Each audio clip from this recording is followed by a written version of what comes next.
जिंजी दरबारात राजाराम महाराजांशी वितुष्ट येताच संताजी आपल्या फौजेसह बाहेर पडले। ही घटना मे 1696च्या अखेरीस अगर जूनच्या प्रारंभीच घडून आली असावी। यावेळी त्यांच्याजवळ 20,000हून मोठी फौज होती। अशी मोठी फौज एखाद्या बंडखोर सेनानीजवळ असणे म्हणजे राजाला मोठी धोकादायक गोष्ट होती। स्वाभाविकच संताजींच्या पारिपत्याचा विचार राजाराम महाराजांनी केला आणि ते धनाजी जाधव, अमृतराव निंबाळकर, हनुमंतराव घोरपडे इत्यादी मराठा सरदारांसह संताजींशी लढाई देण्यासाठी जिंजी बाहेर पडले। भीमसेन सक्सेना म्हणतो की संताजी हा स्वतंत्र होण्याच्या मार्गावर आहे असे धनाजीने राजाराम महाराजांना भासविले आणि त्याच्याशी लढून त्यास ठार मारण्याची युक्ती त्यांना त्याने सांगितली। कांचीपुरमजवळ आयवार कुटी येथे मराठ्यांचे छत्रपती व सेनापती यांचीही अभूतपूर्व लढाई घडून आली। ही लढाई मोठी दुष्मचक्रीची झाली असावी। तिच्यात राजाराम महाराजांचा पराभव होऊन ते संताजींचे कैदी बनले। धनाजी जाधवास रणांगणावरून पलायन करावे लागले आणि अमृतराव निंबाळकरास कैद होऊन हत्तीच्या पायी जावे लागले। दुसऱ्या दिवशी स्वतः संताजी आपले हात बांधून राजाराम महाराजांसमोर उभे राहिले। आपल्या हातून घडलेल्या अपराधाबद्दल क्षमायाचना करीत ते म्हणाले, मी तुमचा सेवक आहे। तुम्ही धनाजीला माझ्या बरोबरीचा दर्जा देऊ इच्छित होता, म्हणून मला असे उद्धटपणे वागणे भाग पडले। आपण आता जी आज्ञा कराल त्याप्रमाणे मी वागेन। अशा प्रकारे छत्रपतींसमोर क्षमा मागून संताजींनी त्यांना मुक्त केले आणि जिंजी किल्ल्यात सुखरूपपणे पोहोचण्याची व्यवस्था केली। भीमसेन सक्सेना हा सुद्धा आपल्या ग्रंथात मराठ्यांच्या यादवी लढाईची माहिती देतो। भीमसेन सक्सेना म्हणतो, राजाराम आणि धनाजी हे बरेच मोठे सैन्य घेऊन संताजींवर तुटून पडले। त्यांच्या सैन्याच्या आघाडीवर अमृतराव निंबाळकर हा अद्वितीय सेनानी होता, पण युद्धात अमृतराव हा संताजींच्या सैनिकांच्या हातून मारला गेला। उभय पक्षांचे वैमसन्य चालूच राहिले। राजाराम आणि धनाजी हे जिंजी किल्ल्यात परतले। संताजी आपल्या देशाकडे परतले। मराठी कागदपत्रातही या अभूतपूर्व लढाईचे पडसाद उमटल्याचे दिसतात। या घटनेची नोंद घेताना जयदेश शकवलेने म्हटले आहे, चैत्र मासी राजारामाच्या दर्शनास संताजी घोरपडे चंदीस गेले। ज्येष्ठ मासी अलीकडेच भांडण झाले। धनाजी जाधव पळून देशास आला। अमृतराव निंबाळकर पडिला। संताजींची फत्ते झाली। आणखी एका मराठी कागदपत्रात या लढाईचा महत्त्वपूर्ण उल्लेख आहे। हा कागद म्हणजे राजाराम महाराजांनी हनुमंतराव घोरपडे यास या लढाईत पराक्रम केल्याबद्दल 2 गावांचे इनाम दिल्याची सनद आहे। त्यात राजाराम महाराज म्हणतात, तुम्ही देशीहून कर्नाटक प्रांतात स्वामींच्या पायाशी एकनिष्ठता धरून स्वामी सन्नीत आले। त्यावर आयवार कुटियाची भांडणी अमृतराव निंबाळकर हेही उडी टाकली। त्याबरोबर तुम्ही सेरिक होऊन ते प्रसंगी उडी टाकून तुम्ही शूरत्वाची सीमा केली। एकनिष्ठ सेवक तुमचे चालवणे स्वामीस अगत। दुसऱ्या एका मराठी सनदेत या लढाईत अमृतराव निंबाळकरांबरोबर खटाव प्रांतातील तिमाजी घाटगे हा मराठा सरदार स्वामी कार्यावर खर्च झाल्याचा उल्लेख आहे। मराठ्यांच्या सेनापतीचा खुद्द मराठ्यांच्याच राजाशी संघर्ष घडून आल्याने त्याचे पडसाद सर्व दक्षिणभर उमटणे स्वाभाविकच होते। एवढेच नव्हे तर या पार्श्वभूमीवर संताजींबद्दल काही वदंताही निर्माण झाल्या।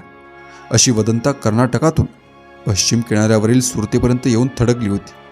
सुरतकर इंग्रज संताजींच्या लढाई संबंधाने काय लिहितात ते पहा। राजारामाशी झालेल्या लढाईत त्याचा एक सरदार संताजी घोरपडे याने त्याचा पराभव करून एवढेच नव्हे तर त्यास कैद करून सर्वांनाच धक्का दिला आहे। पण असे करण्यात राजाची सेवा करण्याचाच आपला उद्देश आहे असे त्याने जाहीर केले आहे। तिकडे मोगल सेनापती जुल्फिकार खान याने राजारामाच्या मोबदल्यात संताजीस बादशाच्या नावाने भले मोठे पारितोषिक देण्याचा प्रस्ताव पाठविला होता। एवढेच नव्हे, खुद्द बादशाने त्यास 12,000 उमराव करतो म्हणून आश्वासन दिले होते, पण त्याचा काही उपयोग झाला नाही। औरंगजेबाच्या स्वारीच्या रूपाने उभे असलेल्या संकटाने मराठ्यांना पुन्हा एकदा एक केले आणि त्यातून राजाची मुक्तता केली गेली।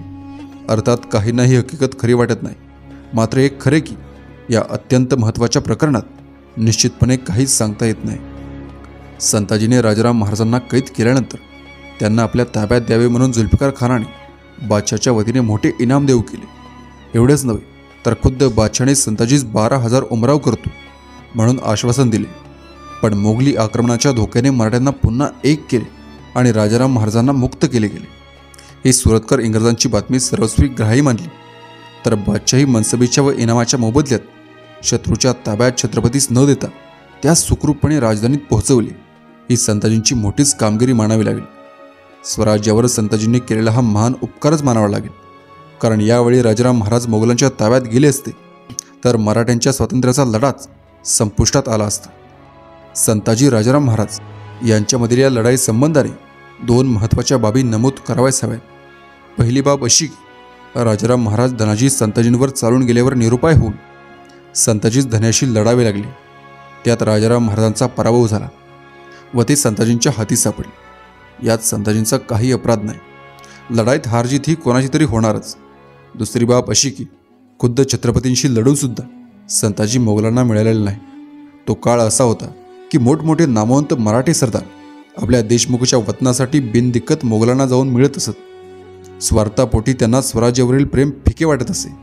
या पार्श्वभूमीवर संताजींचे हे कृत्य खास उल्लेखनीय व स्तुत्य वाटते.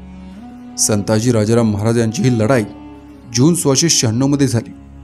यापूर्वीच म्हणजे संताजी जिंजीतून बाहेर पडल्यावर लगेच ते सेनापती पदावरून हटवले गेले असावे हे उघड आहे. आयवारकुटीच्या लढाईत संताजींकडे मोठी फौज असावी म्हणूनच ते राजाराम महाराज व धनाजी यांचा पराभव करू शकले. अशा बंडखोर सेनानीकडे एवढी सेना असणे हे मोठे धोकादायक होते. ही सेना आपल्या बाजूला आणणे हे आता राजाराम महाराजांसमोरचे सर्वात महत्त्वाचे काम होते. त्याप्रमाणे महाराजांनी संताजींच्या फौजेतील बहुसंख्य सरदार व त्यांचे सैन्य आपल्याकडे बोलावून घेतले. संताजीहून छत्रपतींचा अधिकार कितीतरी मोठा होता. स्वाभाविक छत्रपतींच्या आव्हानाला प्रतिसाद देऊन संताजींचे बहुसंख्य सहकारी त्याला सोडून गेले.